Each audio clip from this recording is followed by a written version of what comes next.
Okay, I'm at my new residence, and I think I have full bars connection. Retouch.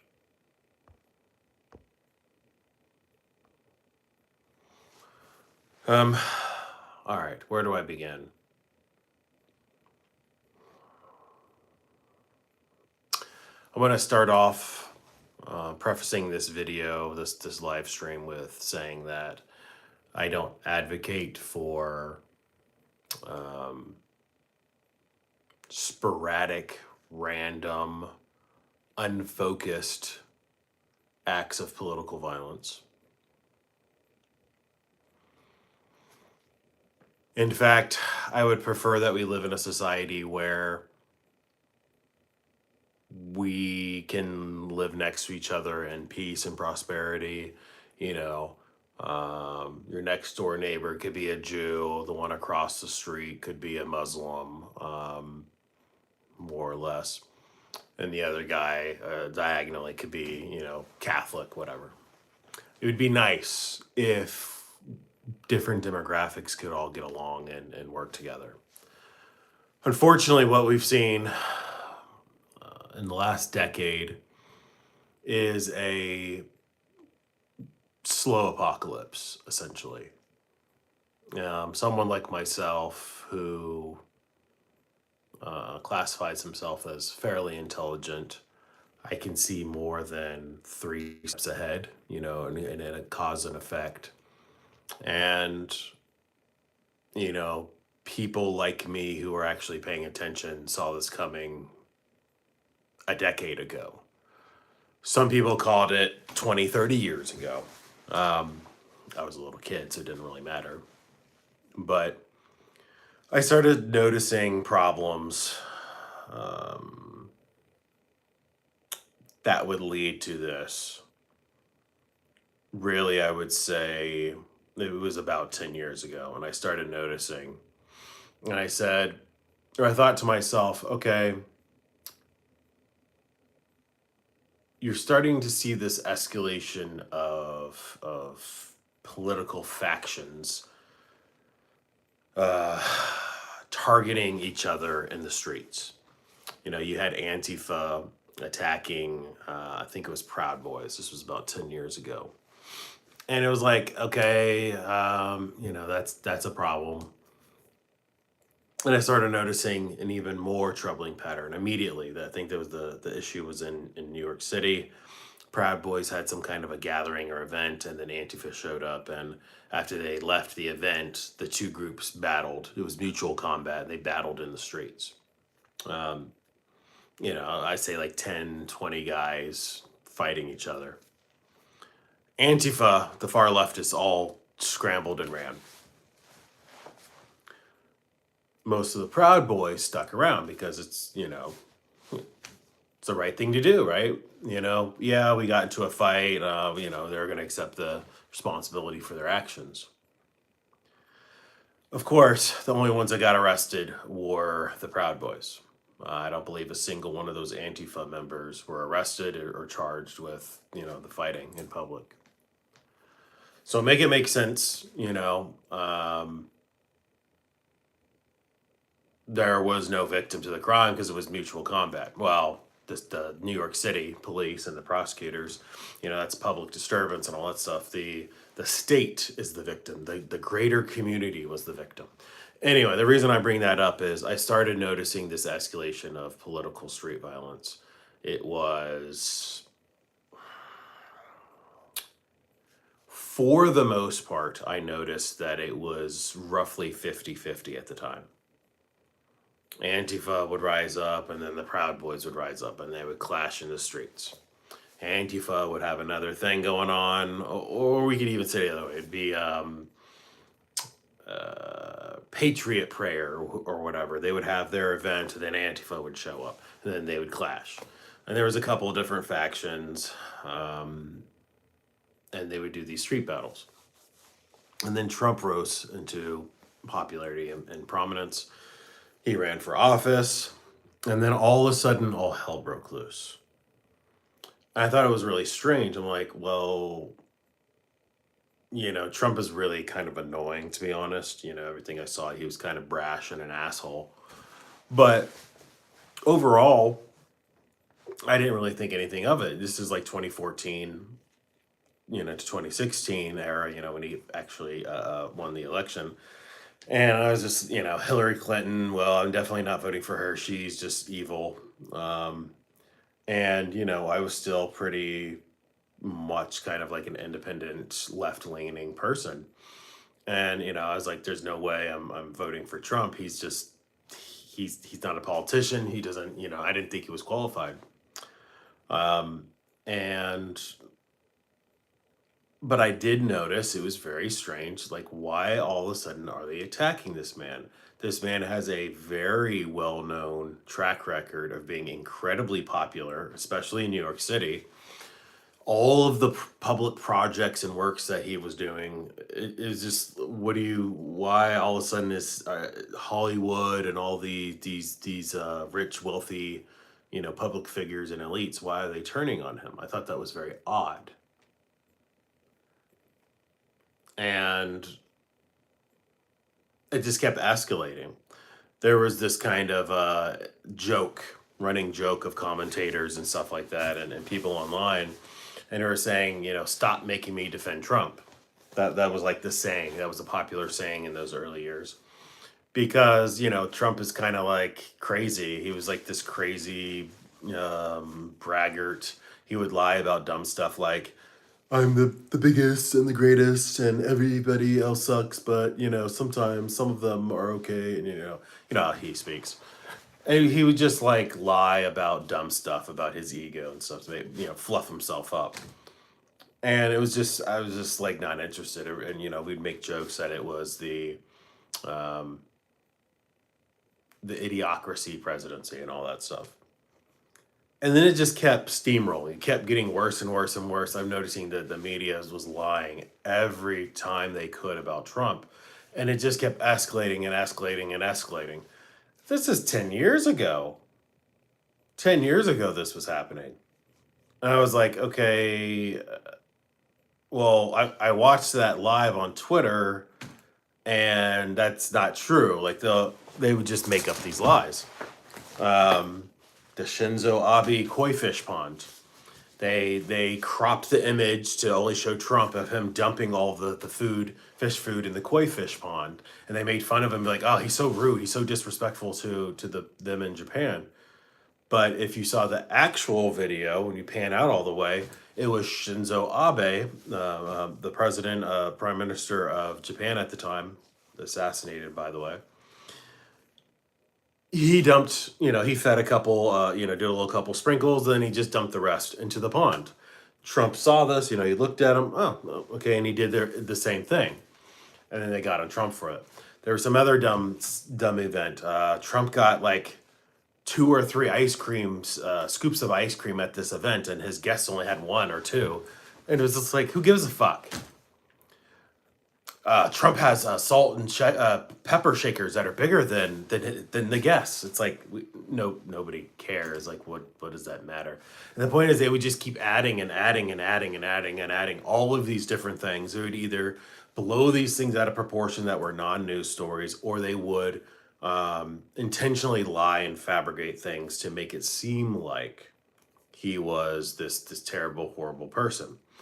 And then as things progressed, you would have these different world events and stuff, and societal events that were happening. And you would have to, be a president. You would have to enforce the law. You would have to do these things. They started calling him a fascist. He's a racist fascist and all this stuff. And it just escalated and escalated and escalated. All the while, the far left continued to run rampant. And I think what really happened, you had the Ferguson riots and you had all that stuff going on. And it was an interesting time, I'll say that. It was an interesting time because there was legitimate concerns about police misconduct and violence. Fast forward a little bit more, then you had the 2020 Black Lives Matter BLM Antifa riots. There were rioting in a minimum that we know of, documented, 100 cities and towns in America had riots, active riots. You know, the George Floyd riots. And the fallout of that was just, it was just shocking. I mean, we all watched the videos. We saw all the information. He was a career criminal, a violent career criminal. He was currently on drugs. He had drugs in his mouth. He was chewing on it. He was completely erratic during the traffic stop, the police encounter. You know, they had him in custody and tried to put him in the car and all that stuff. And he was saying like, "Oh no, you can't go in there. He's claustrophobic or whatever. Put me on the ground. Put me on the ground." He begged for that. So they did, and then they claimed that, you know, he was murdered and all that. You know the story.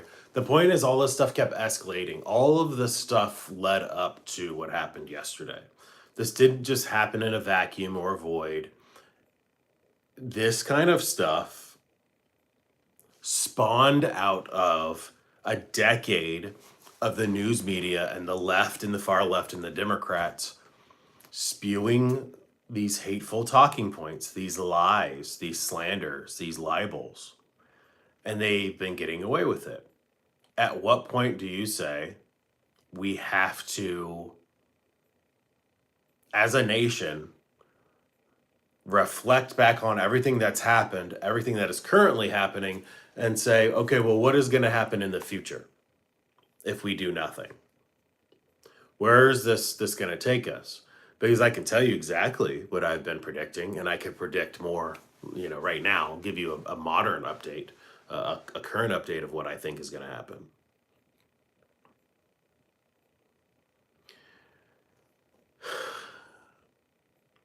We're at a crossroads.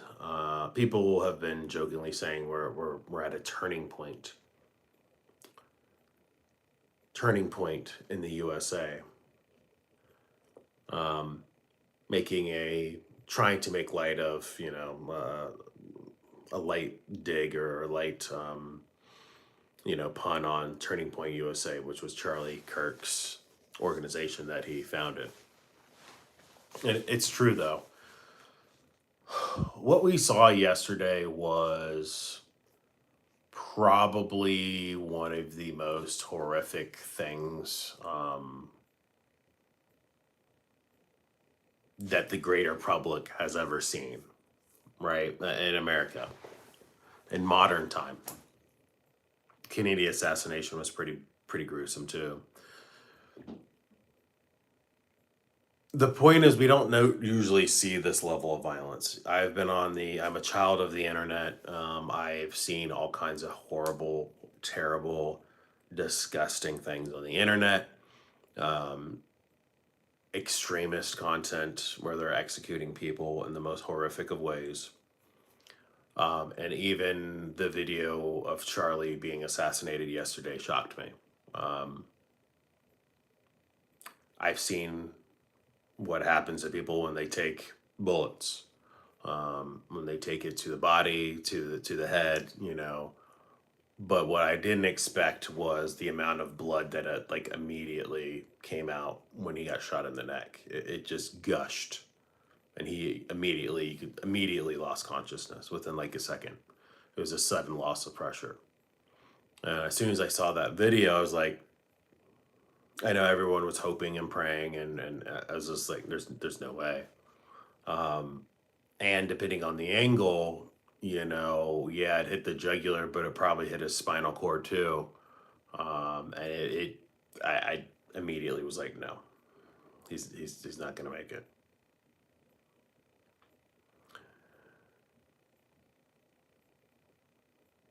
The Democrats have declared war on you, the average American citizen. And what do I mean by that? That's a big, bold statement. You know, the Democrats have declared war on you. did the official political party, Nancy Pelosi and AOC and Joe Biden and all the other Chuck Schumers and all the other yahoos, did they declare war on you? Not officially, but the buildup and the buildup and the buildup and the buildup caused this action. The Hassan Pikers, the Destinies, all these far left media personalities, social media figures and streamers who all they do is talk shit all day, make millions of dollars advocating for violence, and they're never held accountable for it when it's quite literally illegal to advocate for violence. And I also want to make a distinction. There's a difference between telling people they have the right to defend themselves.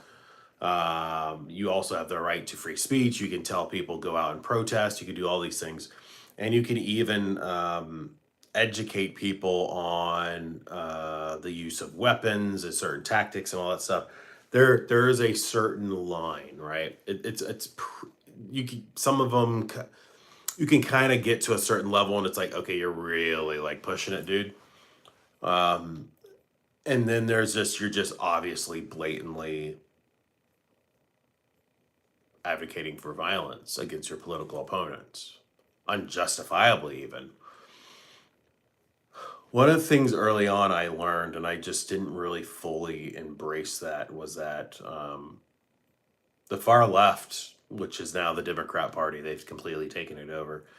From day one, they've been telling us what their plans were. They said, from the ashes of the old, we will build anew. They want to burn this country to the ground, and then with the literal rubble, they're going to build up their communist utopia. And they love also using the term by any means necessary.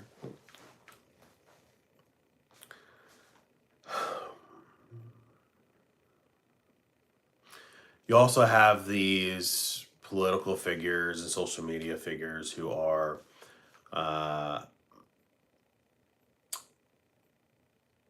they're doing these fake apology tours. Hey guys, this is so terrible what happened. We don't stand for violence, man. Like this fake hippie crap. When just like literally yesterday, the hours before Charlie was assassinated, they were calling him a Nazi. Like what do you think that means? When you call somebody a Nazi, what do you do to Nazis? Like we're like it's basic logic. What do you do to Nazis? Well, for like 5 years, they were saying, well, you punch Nazis. Okay, well, who is a Nazi? Well, they said everyone who Republicans are Nazis. They're all far right. They support Trump, so they're all Nazis. So they're saying punch a Nazi, but everyone who wasn't a Democrat is a Nazi, which is roughly 50% of America. It's actually more than that. It's about 55, 60% of America is what they're referring to that aren't Democrats. And it's about 40 to 45% Democrats, 40 to 45% Republicans, and then you have all the independents and nonpartisans.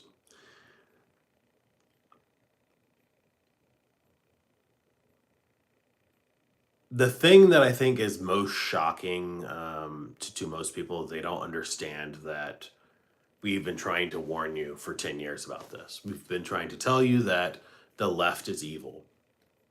And I don't mean the average Democrat. The average Democrat isn't evil.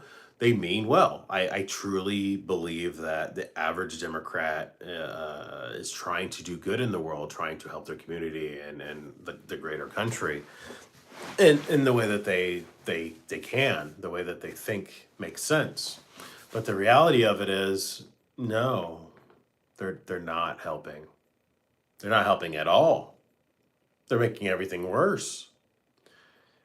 All of their policies are what we would classify as toxic empathy. Okay. That was the early days. And then obviously some of their stances are just suicidal empathy. And that's the one that we really like. The toxic empathy is the one where we're kind of like, okay, this is a problem. We need to talk about this. We need to try to stop what they're doing here because they're very, it's destructive.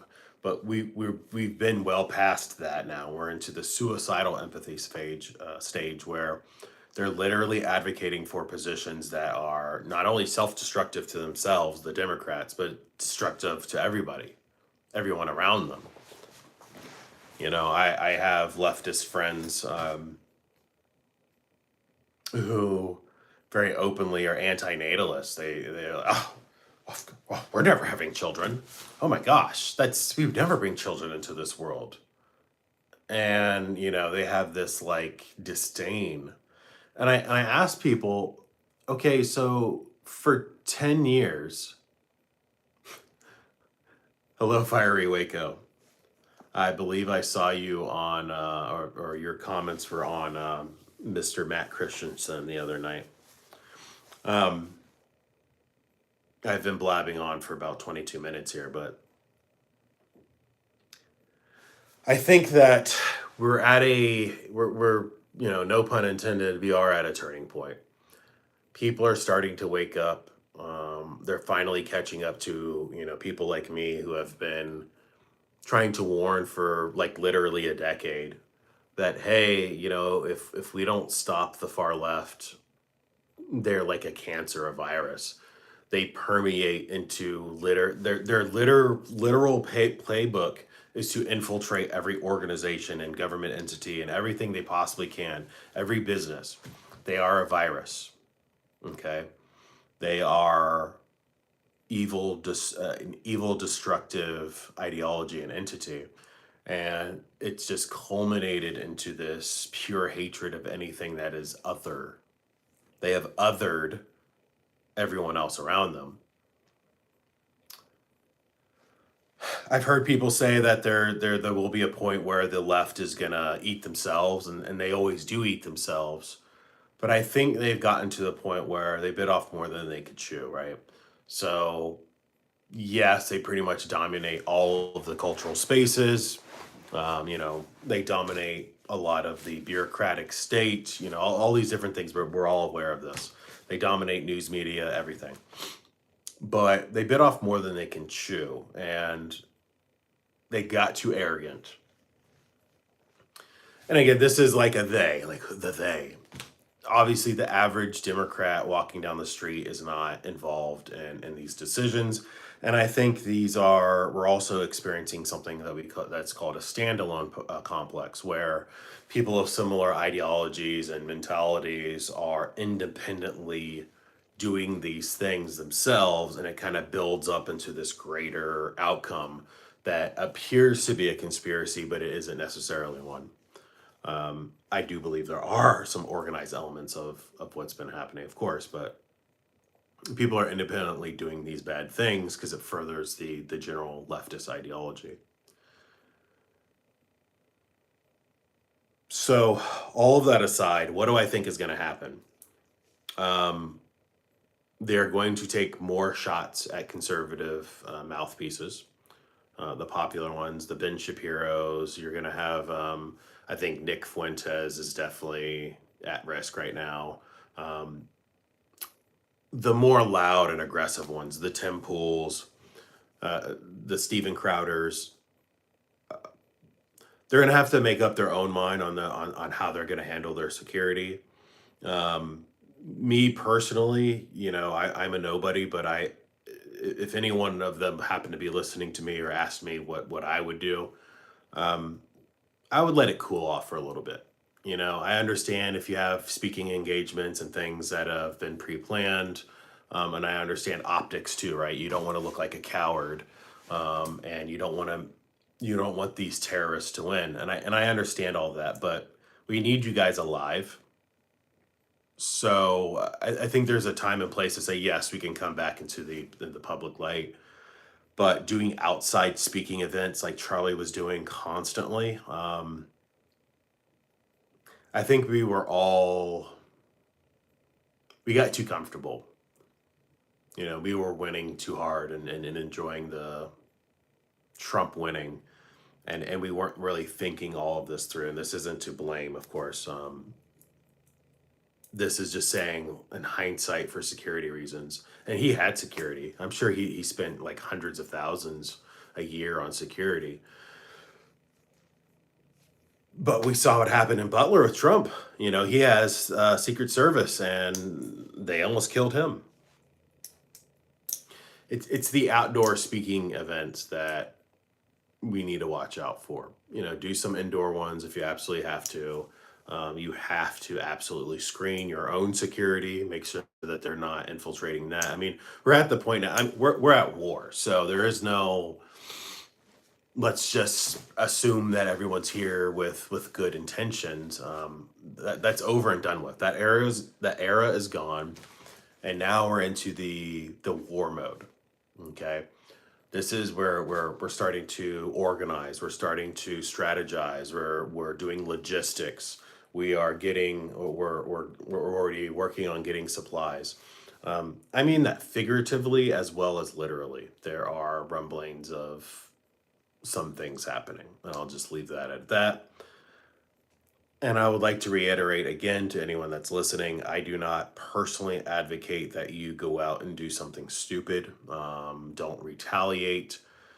Let's attempt to use whatever legal means are still available to us while we still have them. If and when the time comes that, you know, all hell breaks loose and, you know, you have the Democrat across the street from you with the blue hair and the trans ideology, whatever, LGBTQIA plus infinity symbol, whatever, flag across the street, and they're, you know, trying to burn down a neighbor's house. Yeah, you got to take care of business. You need to, I'm not saying, let me be very careful what I'm saying here. Everyone has the right to self-defense. Okay, you are also allowed to defend others. Almost every state that I've ever engaged with, even in California, you have the right to physically stop attackers and to defend others being attacked. Now, obviously, being in a more conservative state, you have more leeway with that. Know your own state's laws and what you can and can't do. People are going to be incredibly emotional right now, and I'm concerned for the retaliation. Me personally, I don't wish death or destruction on anyone, even my enemies. However, you know, these people literally want us dead. They just ask them. They will tell you, if you are not a socialist, communist, and advocate and believe in all of those things, the progressive ideology, the trans ideology, all that stuff, they literally want you dead, because in their fucked up, twisted reality, they think that you not agreeing with them means that you are actively trying to kill them. It doesn't make any sense to like actual normal, logical, sane people, but that's what they believe. And we have to plan accordingly. Okay. For most people, you're going to be able to go out into the street and do your normal stuff in the day and not have any issues. I've been out all day. You know, I've been going to the pharmacy. I've been going to stores. You know, I got a new house. I'm trying to get everything set up. I'm actually going to hit the road here back to Virginia here shortly, because I got to actually do the move this weekend. Life is still going to continue. But as it's continuing, we're going to have all these events happening. What's going to happen the next couple of days or weeks? There might be a couple of copycats and retaliatory strikes. You're going to have the mentally unwell people on the right who are going to take shots at leftists, far leftists. And then you're also going to have continued attempts on conservatives. I think it'll cool down fairly quickly, because this was such a shock. It's the worst possible thing you can do at this stage of a political culture war and political conflict, was to assassinate a very prominent figure like Charlie Kirk. That was a mistake. All they did is make him a martyr, and now that all of the power that the left has is gone. Because guess what's going to happen? That blue-haired, I almost said some slurs. This is on YouTube, so I can't say that. I got to be careful what I'm saying. Um, insert a slur of your choice. The blue-haired slur at the gas station counter, is going to mouth off at you, and people are going to lay hands on them. They're going to cuss them out, or they're going to lay hands on them, and then what's going to happen? Nothing. The police will be kind of like, yeah, that's not right. They might arrest people, but it's one of these things, like, when the incidents become untenable, there's that snapback. You're gonna have people that they're just gonna say no. The left's power doesn't exist anymore. It's like the trope in those movies, those 80s movies or whatever. Hell, in The Labyrinth, the Goblin King had all this power, and he was the king of this dimension. And at the end, the line that breaks the spell and all that, and frees the girl, the princess girl, whatever the hell her name was. It's something like, you have no power over me. And it's just the acknowledgement that they have no power over us, that we're the ones that actually hold all of the keys to the castle. We have all the swords and the spears, and they barely have anything. They have a couple knives here and there. And ultimately, if we want to stop them from continuing what they're doing, that would be very easy for us. We have been very tolerant when we should not have been. I think it's obvious at this point that these people are like demon people. I mean that both figuratively and literally. You have, again, this is not all Democrats. This is the general Democrat public. They're like a zombie horde, right? The ones that go to these mass protests and riots. They're very low IQ. They could barely string together any coherent sentences that explain why they're there and what they're advocating for. They're just like, Trump bad. Fascists. Let's stop Trump. And it's like, okay, well, why is Trump a fascist? And they're just like, their brains like overload. What do you mean? I'm like, can't you just see it? It's obvious. And I'm like, well, I've been watching this for 10 years, and actually, if anyone's a fascist, it's you. And then, oh my gosh, tell one of those far leftists that they're a fascist, or they're acting like a fascist, and they completely lose it. It's hard to predict specifically what's going to happen. You'll have a lot of these other commentators and the ones with some significant IQ actually analyzing these things. What if altist? He's an interesting young guy, and he analyzes a lot of this stuff too.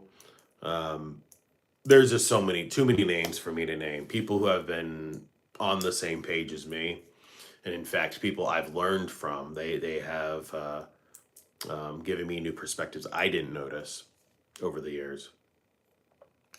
We're all kind of like, this is a scary time, because this is when we don't really know. We know that it was leading up to these assassinations and assassination attempts. They are going to be a mixed bag of successful and not. It's terrorism, right? The question is, how do we respond to this as a society, as a nation, as a political faction? Because people like me, I say we got to lean in hard. I no longer am calling myself a centrist. That those days are done. It's over with. I am a believer that you have to change your political ideology and stances with the climate. And I'm not saying be a flip-flopper, don't stand, if you... You have to maintain your ethics and morals and beliefs. But what I'm saying is, there was a time and a place for when I was a left-leaning libertarian. That was like 15 years ago. That was cool, right? That was fine. But as time has progressed and things have gotten more dangerous and society has been degrading, you can't be a libertarian in this society anymore. It doesn't make any sense. The leftists are highly authoritarian. They're this weird neo-communist, neo-fascist faction, and you have to match them with force. You can't just be kumbaya. I love Jesus, but and his temple on the what is the speech he did on the mount? Forgive me. I was just reading it today because that's the famous one where he said, turn the other cheek. And I was reading it and I'm like, surely this doesn't mean an enemy faction or your enemies are waging war against you and you can't return in kind. I don't think that's what that meant, but I will say that oh, sorry, my thoughts are going like a million miles a minute. Let me refocus for a second.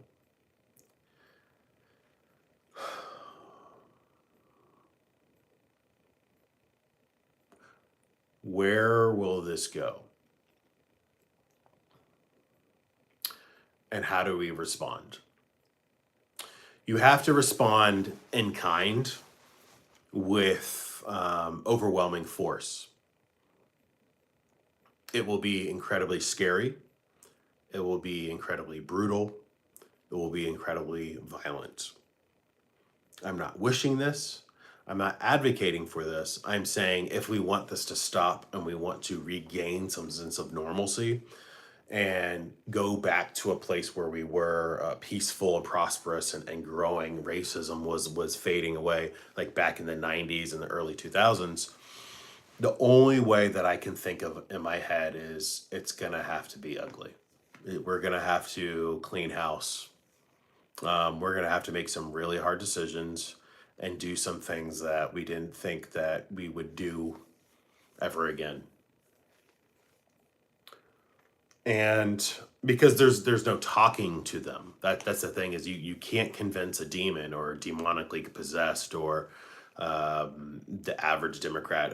They're just mentally not, they're broken. They have brain rot. They don't understand that what they're advocating for is literally destroying this society and the greater world. Even like, look at every Western nation. They're basically on a decline because of this leftist ideology.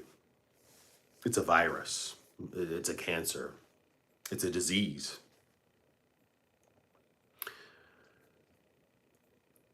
Specifically, what do I think is going to happen?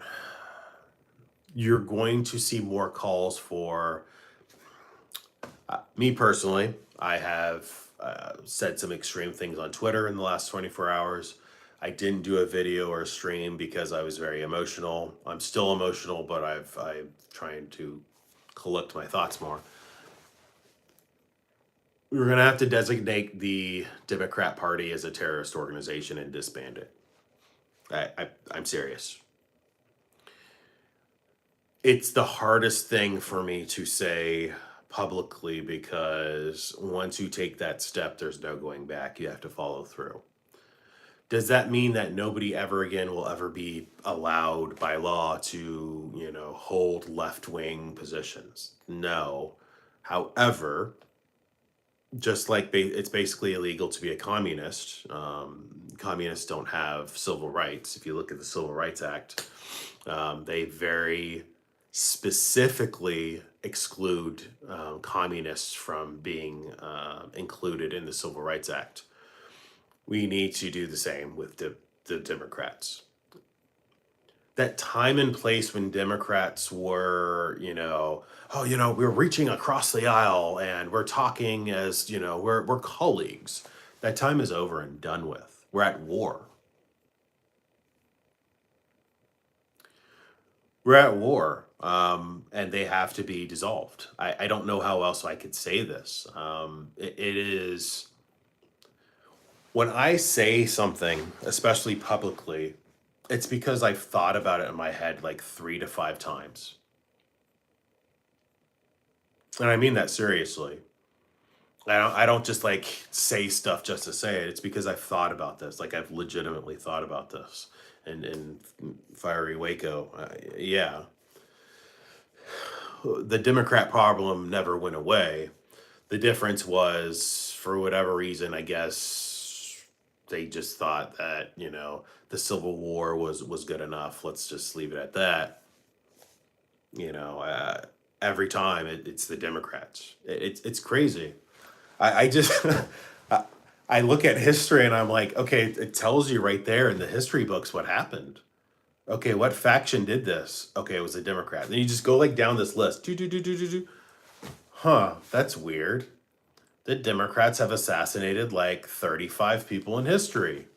That's interesting. And how many have the Republicans assassinated? And the list is like less than 5.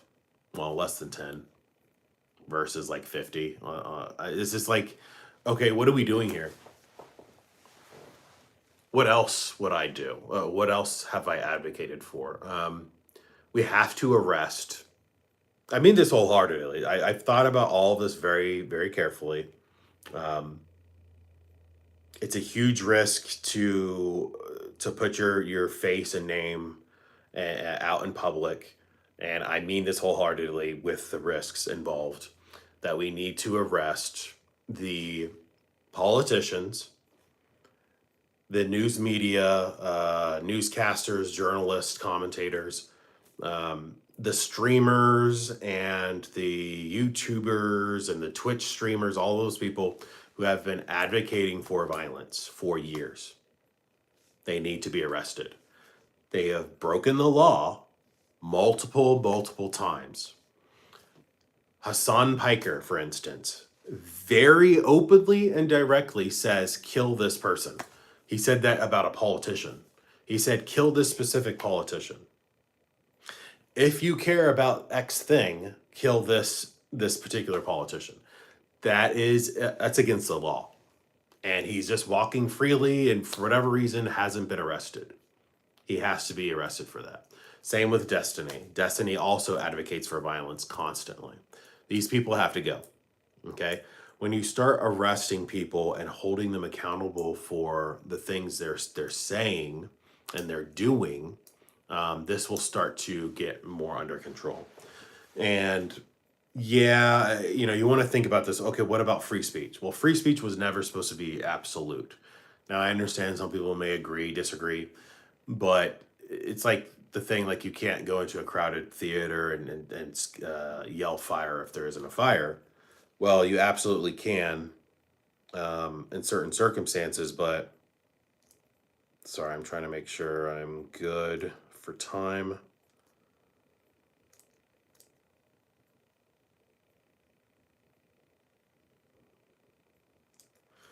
I am running out of time, but I'm gonna hurry up here.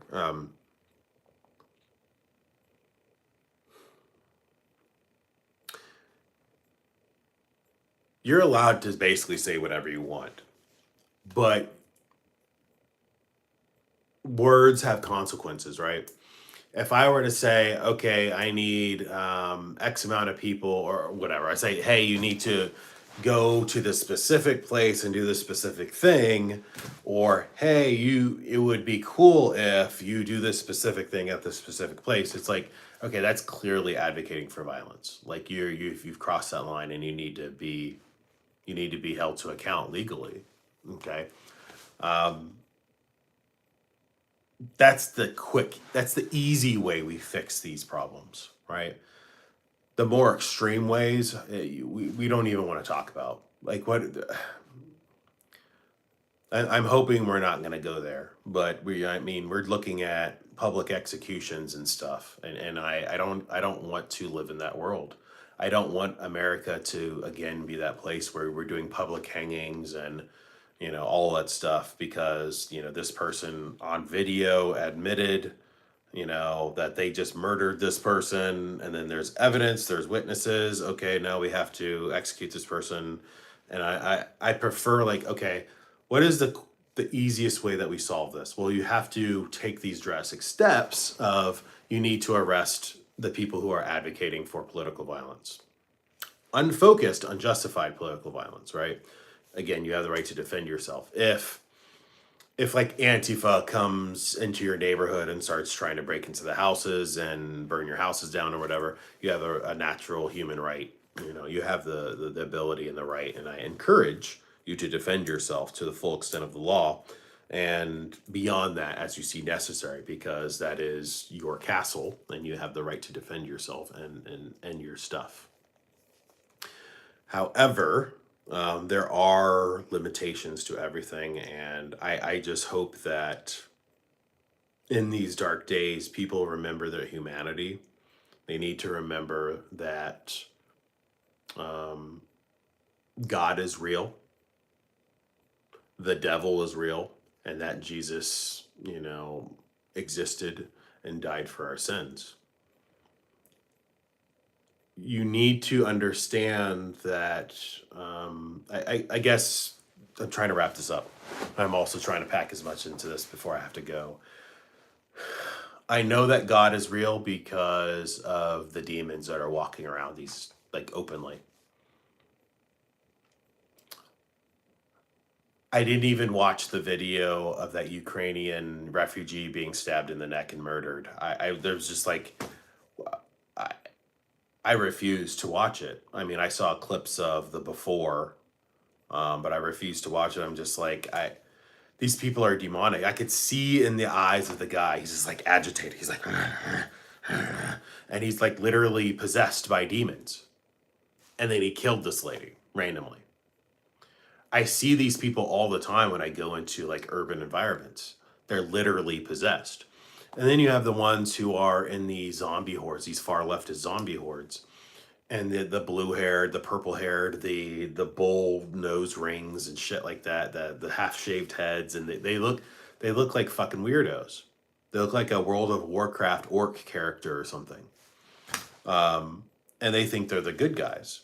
And then they're doing these incredible acts of violence and extremism because somebody says, hey, I think that's wrong. I think abortion's murder, or hey, I don't think that we should be giving all of our money to refugees or to these foreigners that don't share our language, our culture, our religion, XYZ.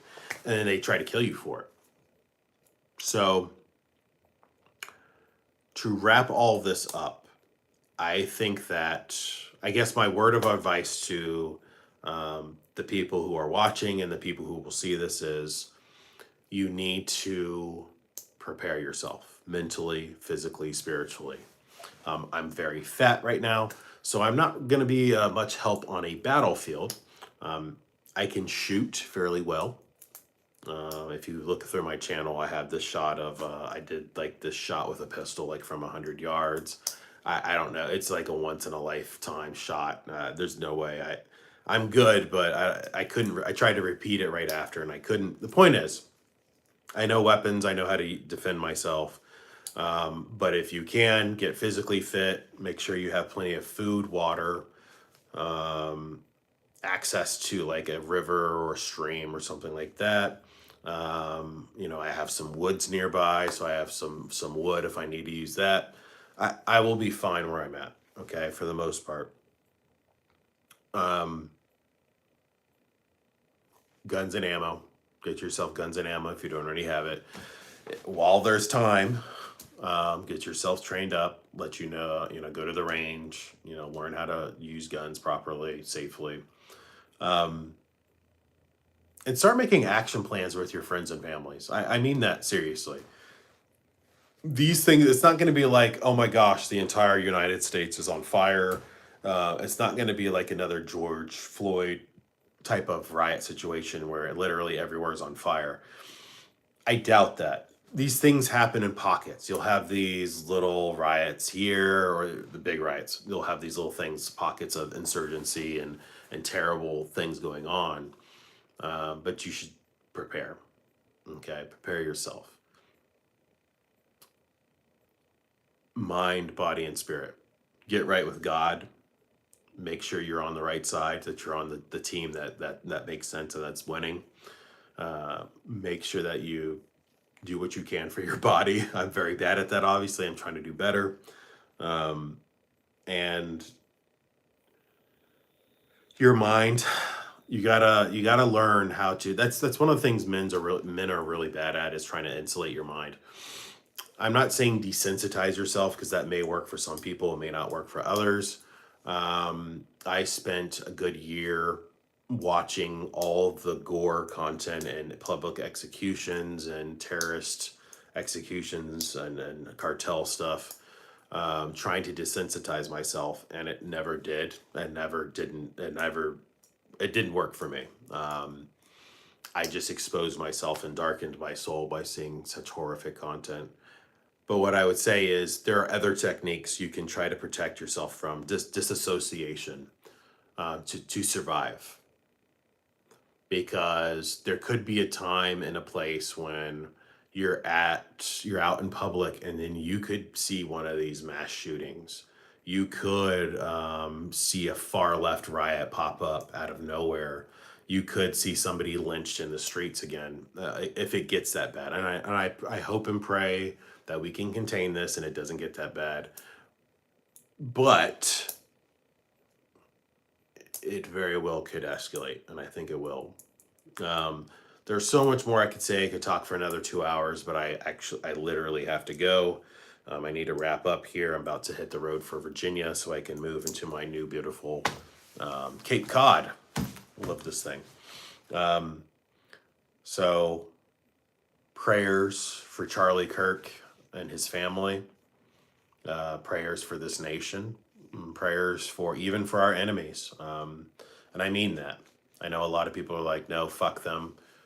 But I honestly mean that, because I'm not a diehard Christian or a believer of a specific faith. But what I would tell you is, I know what it says, and it says that part of your job is to try and save as many souls, bring as many souls with you, bring as many souls to God as possible. So I would suggest that you even pray for your enemies, that maybe they will see the truth, that, hey, they're worshiping and following like literal demons, and that maybe they should do better, and let that hateful, evil ideology go, and come back to God. So with that, I'm gonna leave it there. We have some dark days, but just remember, the upside to all of this is that life will continue. It always has. There have been bad things that have happened all throughout thousands of years of human history, and we endure.